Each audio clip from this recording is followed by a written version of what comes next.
Dr. Tim Conway. Welcome to the Pioneers and Builders in Jacksonville show. We call it PB and Jax. We'd love to have you here, man. It's just such an honor to have the discussions that we've had off camera and bring them here to the masses. So thank you and welcome to the show. Thank you, Randall. My pleasure to be here and really appreciate the chance to let Jacksonville and the Beaches area know about a clinic that we've got available locally and the things that we can do to help families empower children, teens, and even adults. Yes, sir. Well, we'll start with the clinic and the center. That exists down in Ponte Vedra. I've had the pleasure of visiting it. It's world class. And from my understanding, the clinic specializes in neurodevelopmental disorders. Did I phrase that correctly? You've got it 100%. It's a big mouthful. Yeah. All it really means is any learning difficulty a child, teen, or even adult is having, whether it's language skills that are difficult, motor skills, attention, mood, anxiety, behavior, school skills, we've put together a world-class team that can both assess and also then help figure out what to do to help make weaker skills stronger. That's the goal. Not compensate, not accommodate, not band-aid or patch, but really bring brain science into a clinic that helps empower new strengths. How did you decide that this was the field and the journey that you wanted to take whenever you went to school? Well, let me preface this by saying, Randall, it's a darn good thing I got led in this direction.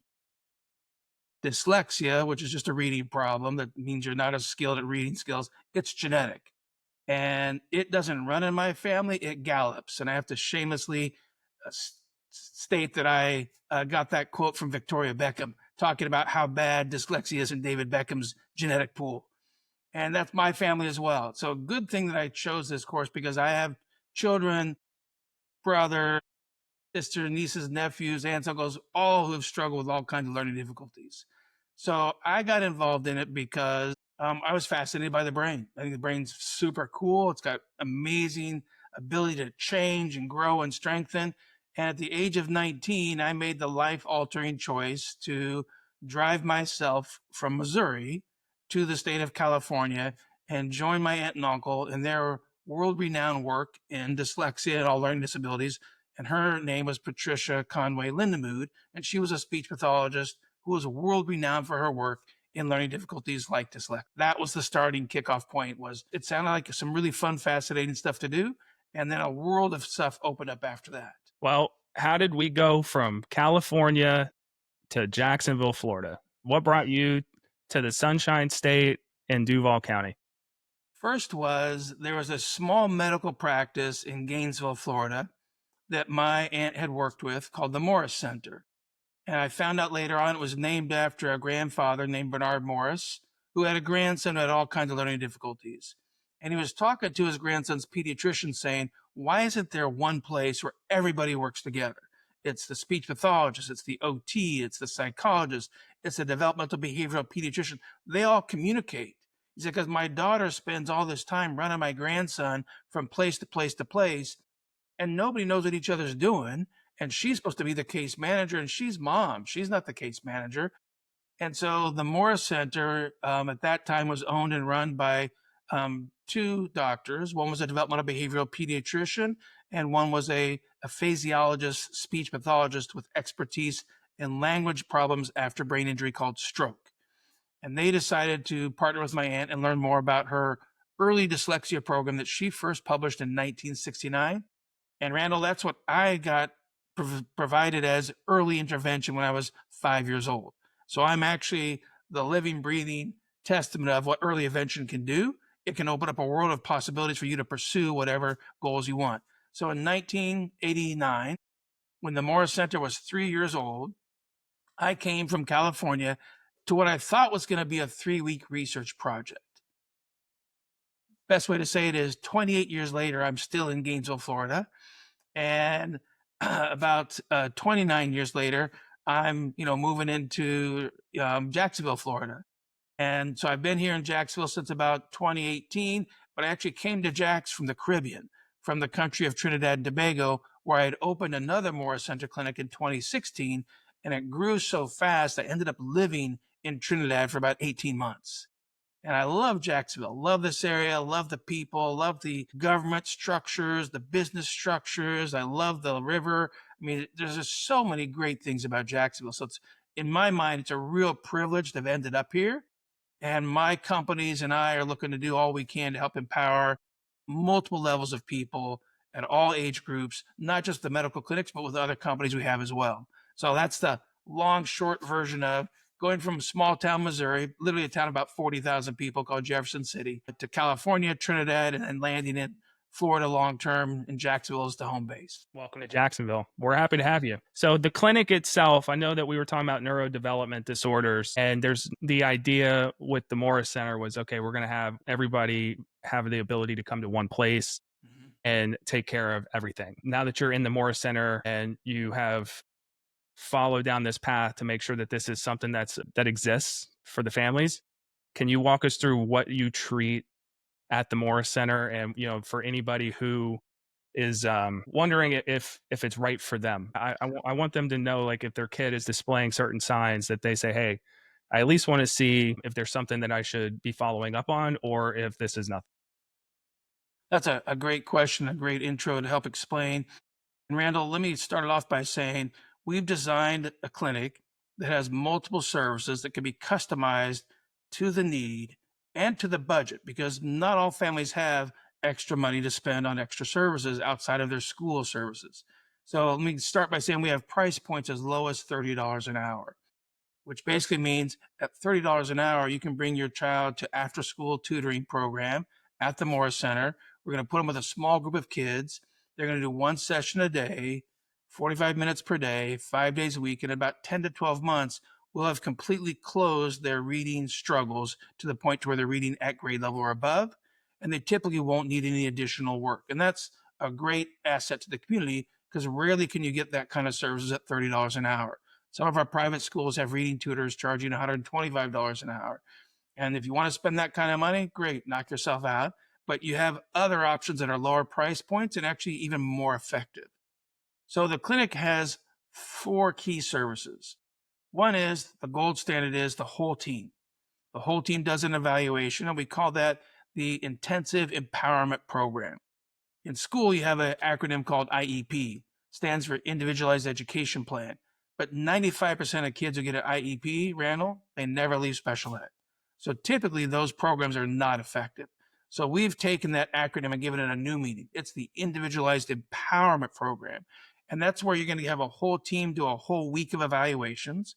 Takes about 20 hours of testing, takes the team about 100 hours of their time, and we get a really detailed picture of all of your child, teen, or college students, or even your spouse's strengths and weaknesses. And we sit down and explain it to you in just about 4 bar graphs.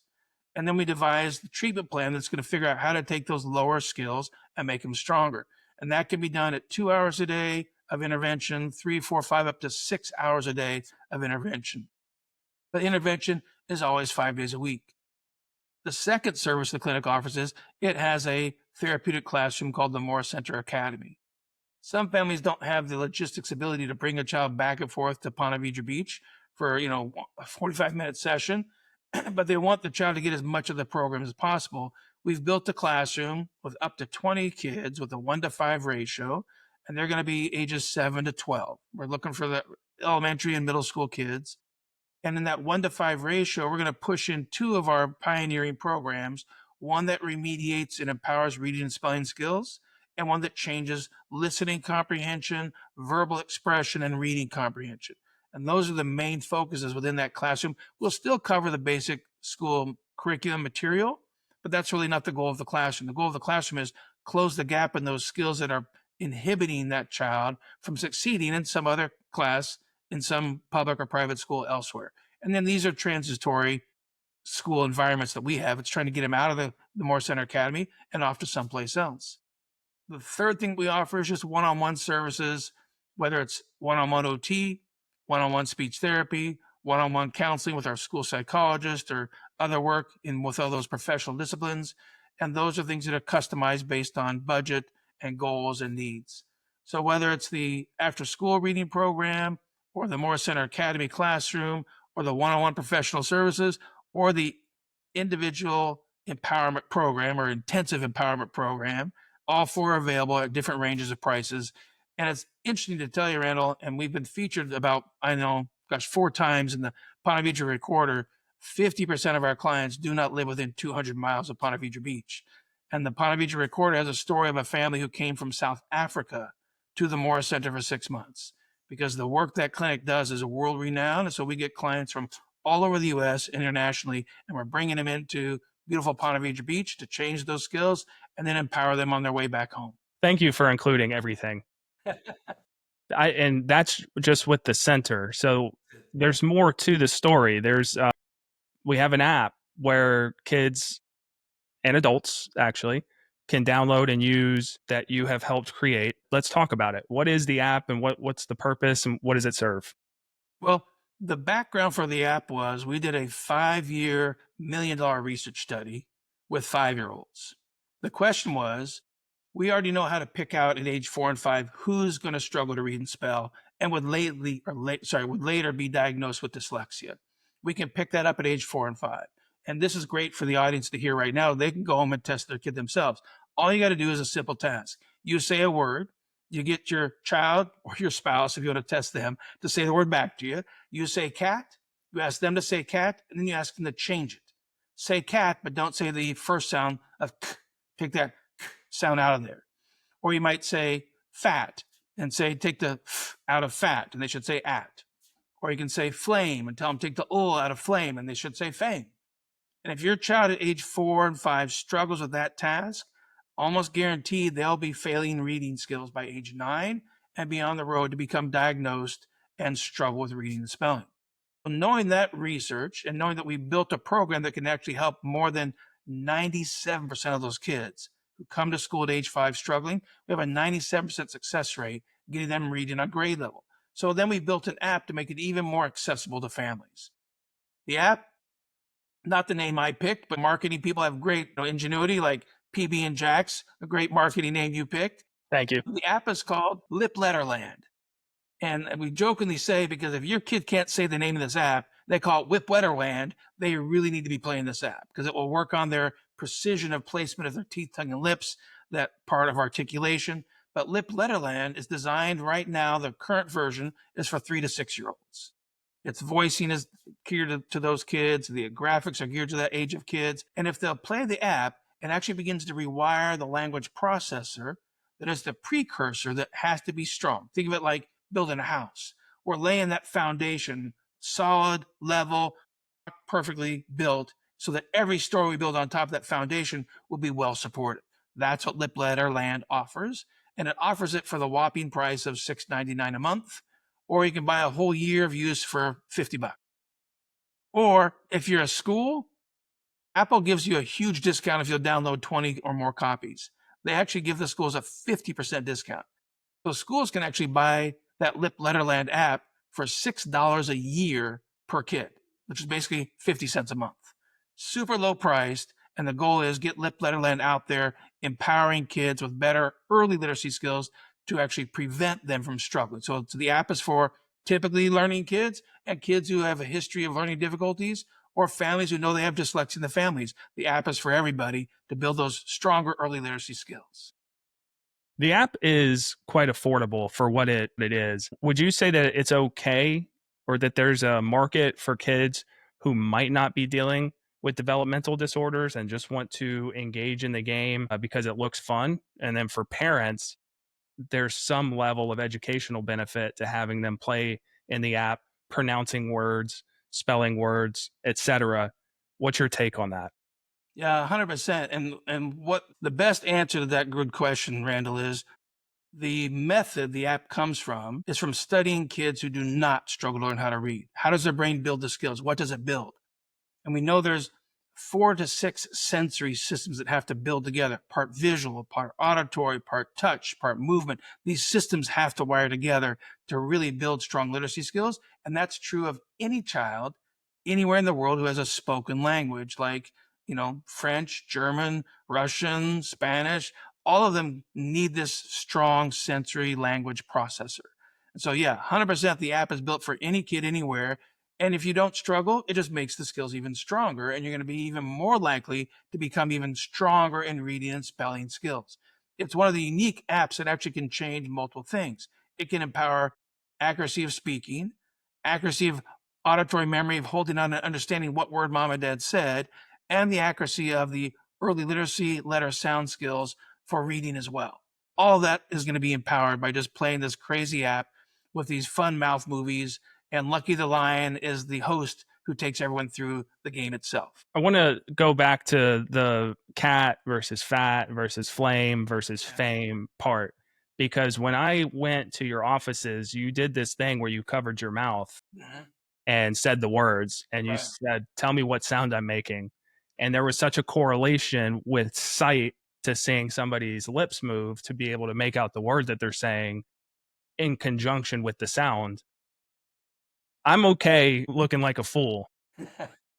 So you want to like, let's do it. And so we can show people how difficult this can be, especially while you're trying to, when you're young and you get frustrated because you don't learn things the proper way and you're getting inundated with school. I want people who have gone through the school process and are 38 years old to see how difficult learning can actually be. So can we do that? Absolutely. Well, I'm going to get closer to the mic and make sure it doesn't try to noise cancel me. Okay. So I'm going to say two sounds and I'm going to cover my mouth. And you have to decide, is it one sound twice or is it two different sounds? So the sounds are and I'll do it again. The sounds are and can you hear those? I could hear them. All right. So are they the same or different? What do you think? To me, they sounded the same. All right. And then let me do it where you don't get just auditory input. I'm going to let you have visual plus auditory. And here's why.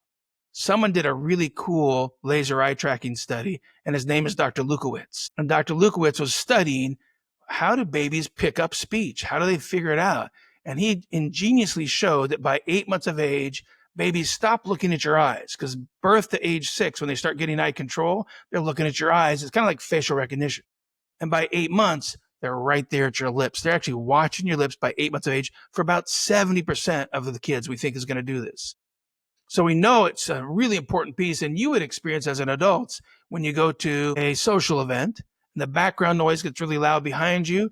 Most people almost innately start staring at the speaker's lips because it helps them hear them better. Well, it didn't make their voice louder, but it gave them another system of visual plus acoustic to figure out, did they say free, like it doesn't going to cost me anything, or 3, like I'm just agreeing to pay $3 million. It's like those are kind of important to decipher. So now let me give you the two sounds, and I'll say the sounds are and watch them with my lips, and I go and when you see them, then what do you decide? Same or different? It's different. And how do you know?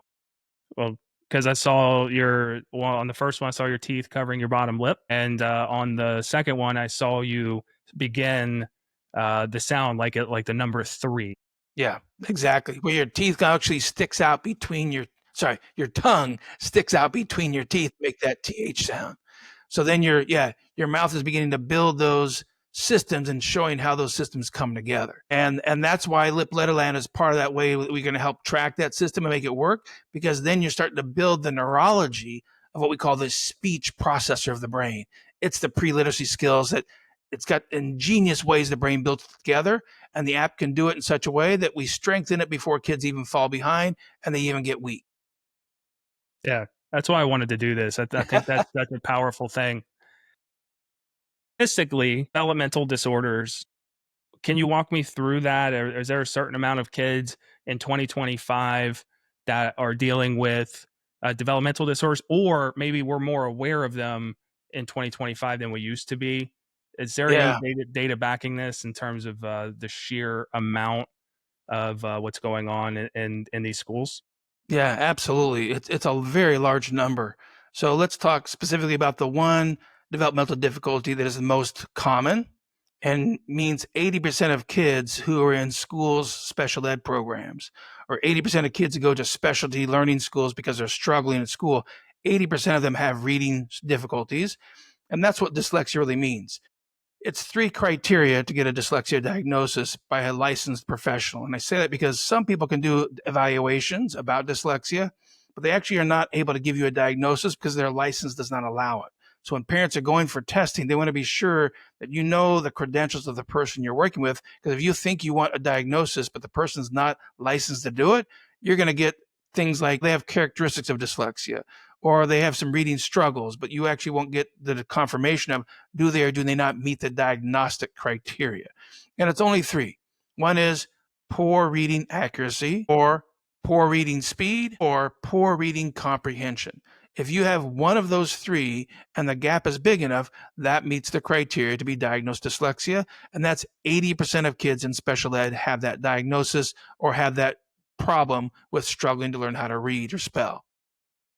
We know that, for example, autism, it's about, used to be 1 out of 65, then it's like 1 out of 53. And I think the latest number is like about 1 out of 36 kids meet the diagnostic criteria for autism.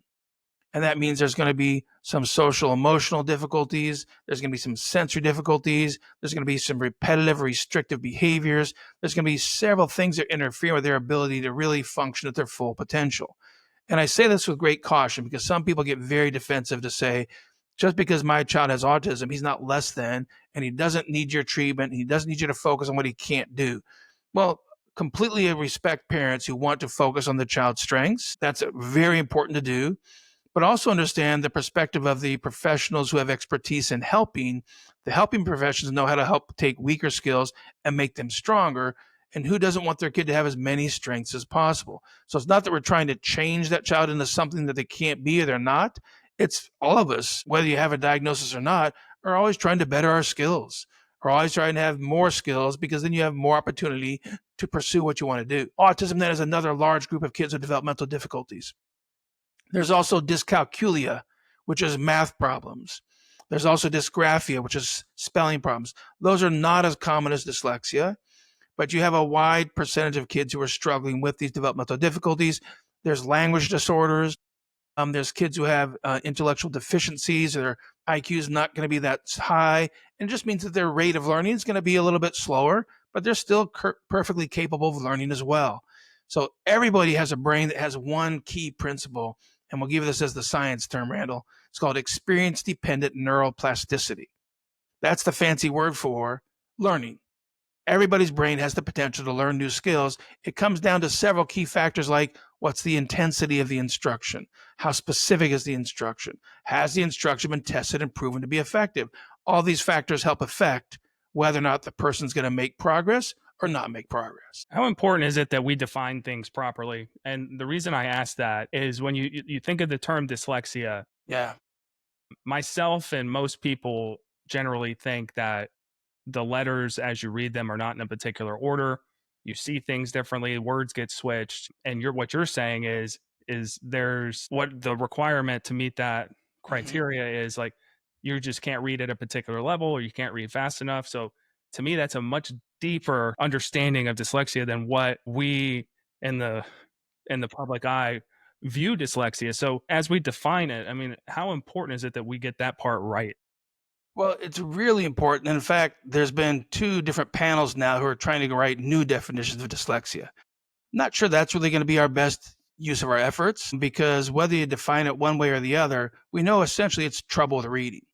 And you're not reading at your IQ level is another way to look at it. Let's say you've got a Ferrari brain, but you're operating at a Yugo level, or, some low performing MG, sprint, sports car level that just doesn't have much power because the engine's not designed for power. But when you've got a Ferrari type brain, we want you to have Ferrari level reading skills. So it's trying to make sure that each person's functioning at their true potential because then they have so many tools in their toolbox to be successful. So one key thing about dyslexia is symptoms versus causal factors. The number one deficit in trouble with reading for dyslexia is not that they can't memorize words. Many of them can, but they tend to mix them up. They might look at was and say saw. And we used to think, there was decades of research about this, Randall, because it's like, oh, they must be seeing the word backwards. But as they really dove into the research and they really studied the visual parts of could be vision that's causing it, is the word flipping, front to back, or letters flipping around, they found out that, well, they never look at the word the and say et. So they're actually, if they saw words backwards, you would see every word backwards, not just the ones you can't read well. And what they found out was the key reading deficit that people with dyslexia have. And again, I'm speaking as a person with what's called empowered dyslexia. Mine has been strengthened so much that I don't read below my IQ level. It's on par with it. But when you have dyslexia, it means that you're really weaker at sounding words out. You're going to make mistakes and you don't realize it. When you look at was, your mouth should make a wah sound first. When you look at saw, your mouth should make a completely different shape and a completely different sound should come out. And you're not going to be as good at sounding words out when reading or sounding them out when spelling. And you'll even make spoken word errors sometimes too. You might substitute one word for the other. And you might say, Randall, I want to be pacifically clear. And like, I think that's an ocean. I said, and you might say to your child, say, did you mean specific? And the child who has dyslexia and has this weaker language processing system, you'll say the word correctly and they'll say it wrong back to you again. They'll say, did you mean specific? And they'll be like, yeah, that's what I said, Pacific. And like, no, there's an S at the beginning. It's but because they're so unsure of what letters and sounds are coming out of their mouth, and if they match the letters or not, the letters might as well be upside down and backwards because they're not sure what's my mouth supposed to do, what am I supposed to be saying, and they really gets very anxious and struggle and get frustrated. So good news is vision is not the key cause of factors of reading problems. And in fact, there's two national organizations that have written a white paper twice to say vision therapy has no scientific proof that it changes dyslexia. It's not a treatment for dyslexia. Certainly, some kids could have visual processing difficulties, visual perceptual difficulties, convergence difficulties. There's all these different terms of vision, but that's not going to be the causal factor of reading problems. And so it shouldn't be the number one treatment for reading problems either. You'll waste a lot of money if you're doing vision therapy to make all their reading struggles go away. Okay, thank you for that. It was very informative. Thanks. We've walked through the center. We've defined the different neurodevelopmental disorders to an extent, and we discussed the app. So what about the EdTech? Yeah. Let's walk through that and kind of give the viewers a little bit of the behind the scenes with Dr. Conway. Love to do it. My goal is one mission. It is global literacy. How do we change literacy around the world? Because what many folks don't know is we've been measuring literacy skills in the US since 1971, a nationwide assessment program. Every 4 years since 1971, we've been measuring literacy skills in every state of the US with fourth graders, eighth graders, and 12th graders, random samples. It's really well-designed research collection. They even call it the nation's report card. And for parents who want to see the data, they just go to nationsreportcard.gov and you can look up the data yourself. You can look up your county, your state, your neighboring county, as long as they choose to participate. St. Johns County keeps choosing not to participate. So you won't find NAEP data or National Assessment of Educational Progress or Nation's Report Card data for St. Johns County, but you will find it for what's on average in Florida. So from that data, we know that 65 to 80% of the kids in Jacksonville do not read on grade level. And Randall, that's not dyslexia. Yeah, that's the NAEP 2024 data said that proficient reading means they're on grade level for accuracy, grade level for speed, and grade level for comprehension when reading. And the NAEP data for 2024 with Duval County, I'm looking up here because I've got it above me just to make sure I don't misquote anything. Stats are really important. Getting them right is really important as well. Stats and definitions. That's it. All that data together. So the NAEP 2024 data for fourth graders said 73% are not reading on grade level for fourth graders. And for eighth graders, it's actually 80% are not reading on grade level. And that means grade level for accuracy, fluency, and comprehension. Now, there's other lower level skills. Let's call it basic instead of proficient. Who cares? If they're not reading on grade level, we have a huge problem because grade level on a bell-shaped curve starts at the 30th percentile. So another way to say this stat is to say that 73 or 77 to 80% of kids in Duval County do not get to the 30th percentile in reading skills. That Ferrari picture I talked about earlier, Randall, like what's your brain power? Well, statistically speaking, 50% of kids have 50th percentile IQs. That's how the bell-shaped curve works. And so we've got kids who are in the 70th percentile, kids in the 50th percentile, but only about 30% of kids are going to have IQs in the 30th percentile. And if that's where we're not even getting kids to that level, 70% of them have IQs much stronger than that. So we're really not getting kids to their full potential. And that's not the fault of the child's brain. That's not something wrong with how their brain's processing. It's the fault of we have an educational system where you don't have to actually test and scientifically prove a program works before you actually sell it to a school. So we knew early on that with this large number of kids, a clinic is never going to serve all the kids. There's no way, and you can't get them all there. They can't all come to a clinic. So when I bought the Morris Center in 2008, we started doing online services. And believe it or not, it was with Skype and dial up. And it was ba-ding, ba-ding, ba-ding. And then the internet connection was there. And then you're telling the kids, sit still, you're getting fuzzy. Don't move so much. Because we did not have the bandwidth and refresh rates we have today. And so from 2008 until 2013, we piloted out online instruction. And in 2013, we opened a new company called nowprograms.com. And nowprograms.com, its big name is neurodevelopment of words. I mean, we're bringing the brain science to you. It has the capability of seeing anywhere from 2 to we've gone even as high as about 700 kids online per day. And then you're actually boosting their skills around the world through an EdTech platform, just like you and I are using right now. It's got a camera, it's got a desktop, all the instructional materials are on the desktop. It's interactive, it's engaging. Our instructors are highly trained and they really love helping not only children, but Randall, our oldest adult, who went online with nowprograms.com to change his reading and spelling skills, 74 years old. Yeah. He's like, I don't care that I'm 74. I've hated not being able to spell. I hate struggling to read in front of people. And if you guys can change it, I want to do it. I'm retired, but I hate this struggle if I don't have to have it. And so we did it. We changed his reading skills at age 74. So that's what nowprograms.com is able to do. And it actually offers 4 different online programs. One is for the reading and spelling skills that are characteristic of dyslexia. One is for where you can have comprehension problems. You might read and spell just fine, but you do not remember what you read. You can't tell hardly anything about the story, or you don't even remember what people say to you, too. You struggle with aspects of memory and comprehension. We have a whole separate program that can change those skills and make them stronger. The third program is once you can read and spell, and once you can comprehend, you're ready for the next higher level academic skill. That's writing. So our third program is teaching grammar and written composition skills all the way up through the college level research paper. We can go from 5-year-olds all the way up to college students and even professionals. We've even treated one of our most high degreed students online. Randall, he was an MD who was a heart surgeon. And he couldn't sound out words in his 40s. He'd always been dyslexic. He made it through med school. He worked 10 times harder than some of his classmates did because of his struggles.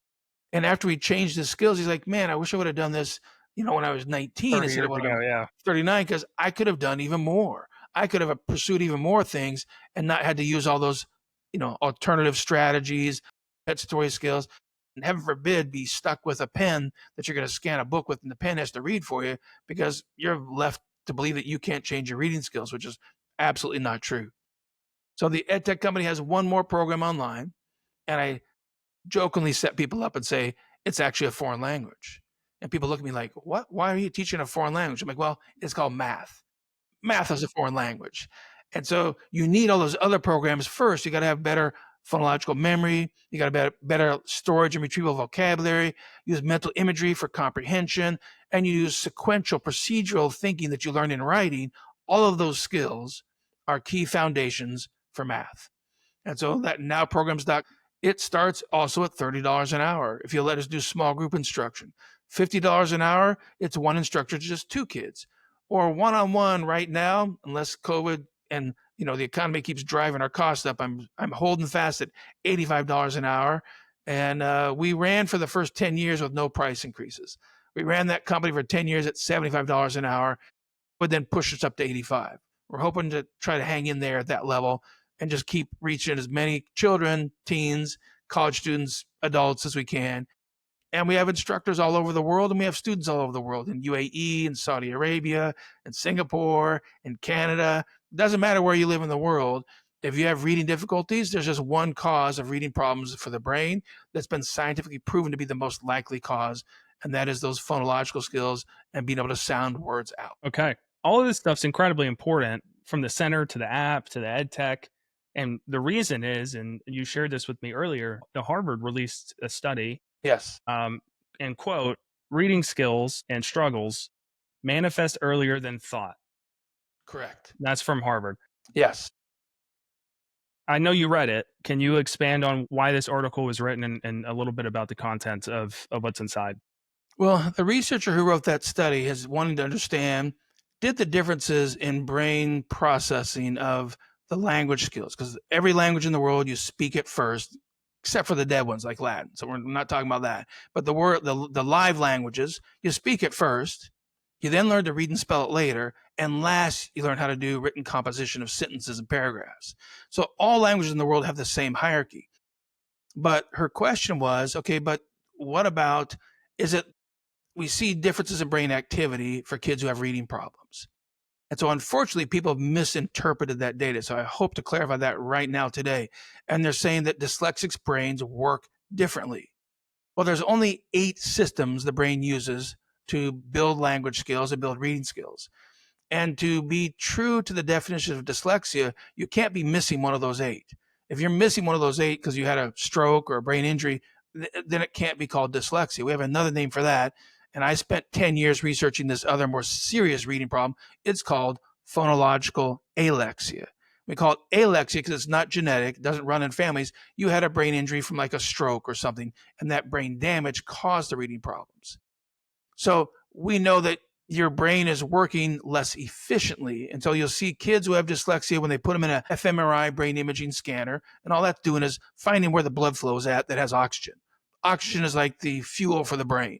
Well, if there's more oxygen coming to the right side, that means the right side's doing the work, which is exactly what you see in kids who have dyslexia, and they're not very good at reading. And so the right side's trying to do most of the work and is not very good at it.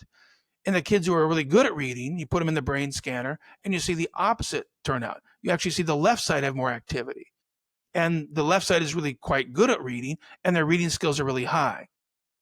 So we have to caution parents to stop and think about this. That doesn't mean that their brain is hardwired differently. It means the dyslexic kids don't have the same skill that the reading kids have. So you shouldn't expect the brain activity to be the same when they both don't have the same skills. That's just basic science that, yeah, their brain is not reading well, so I wouldn't expect the same pattern of activity. But fascinating from this study in Houston with brain imaging, when you take a child and put them through a program like the nowprograms.com or the morecenter.com or even LipLetterLand app, and you boost their phonological skills and their reading skills, Randall, guess what happens to the brain activity? It completely shifts. And now the dyslexic kid has brain activity on the left side, just like the strong reader does too, and they both have strong reading skills. And so it's not correct to say that dyslexics' brains work differently. They've just not built these foundational skills yet. They don't have the skills to read well, and so they're less efficient at reading, and we have to then begin to change those skills to make it get stronger. So what the Harvard study wanted to do is understand, does the brain struggle because genetically it was wired like that from birth? Or is it because they're not good at reading, they don't do as much reading, that experience or that lack of experience means the brain wiring is going to be different?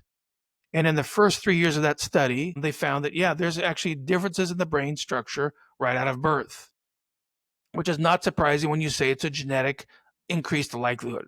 It's not a genetic guarantee, and here's how we know that. Identical twin studies. There's been several identical twin studies in dyslexia. Both kids have the same genes. So arguably they should have the same brain structure too. But you have many, many examples of two twins who are identical twins, and one twin is dyslexic and the other is not, which tells you there's genetics, there's the environment, which is the experience and the practice you get, and there's your response and your interaction with your environment and your genetics that affect how the brain builds wiring, builds skills, or doesn't. So genetics is not a guarantee. It's just an increased likelihood. The stats are, if one parent has poor reading and spelling, their kid is 50% more likely to have poor reading and spelling as well. You might pass on that genetic difficulty or inefficiency to your child.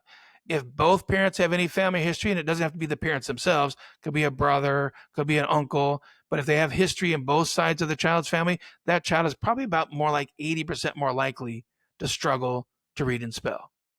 Not a guarantee, but just an increased probability. And So that's that's what Harvard, yeah, that's that's what what the Harvard, article was. yeah, it just showed us that that wiring's there right away, which basically tells us that's why LipLetterLand is so important, because we can begin playing LipLetterLand by age 3. And it's not an app you give kids and say, go play this app. It's an app where the parent sits with the kid and they do it together. It's an app where the teachers can use it in small groups with all the kids doing it together. It's an app where grandma can play the app with their grandson or granddaughter for 20 minutes, as many days a week as you can. And engaging it together leads to a higher efficiency and higher mastery of learning. So we build those skills, and the child is less likely to struggle to read and spell and not need special services. And it saves the family literally hundreds of thousands of dollars a year. I mean, Rand, I don't know if you know the price of dyslexia schools, but they start at about $10,000 to $15,000 a year. The bulk of them are 30 to 60, and some of them are 80 to $120,000 per year. I just have two clients who came down from the Northeast, and they were paying $80,000 a year per kid, and they'd been paying that for 4 years. So, I mean, do the math. They've spent $500,000, and guess what? Their kids still are 4, 5, even 6 grade levels below their reading skills. That's not a failure of the child's brain. That's a failure of the program that school's using. Is not an effective program. Parents have to decipher between popular programs and scientifically proven programs. There's a huge difference. Yeah, so we are fortunate, clearly, to have the resources here in Jacksonville, Florida, by way of the Morris Center, by way of LipLetterLand, by way of what was it, Now Programs? Yep, nowprograms.com. Yeah. Yep. And obviously, we have the education that we can use online. For anybody who is interested in learning more, how can they find you, find your center, find the websites? And Absolutely. I'll put everything in the show notes too. Yep, that'd be great. So each of the companies has their own website. It's www.themorriscenter.com. The clinic here in Ponte Vedra Beach, there's another clinic in Ocala, and another one in the Caribbean in the country of Trinidad and Tobago. That's a whole different story. That was not by choice. I did that clinic. That was by demand from the local professionals. For the online company, for families who don't live close by or coming to a clinic is not a good fit, then there's nowprograms.com. And that's got a whole website that explains things as well. To learn more about the app, we did a press release. So it's a national press release. And it's also got its own website called LipLetterLand.com. It's all one big smash together, 3 words all smashed together, just LipLetterLand.com.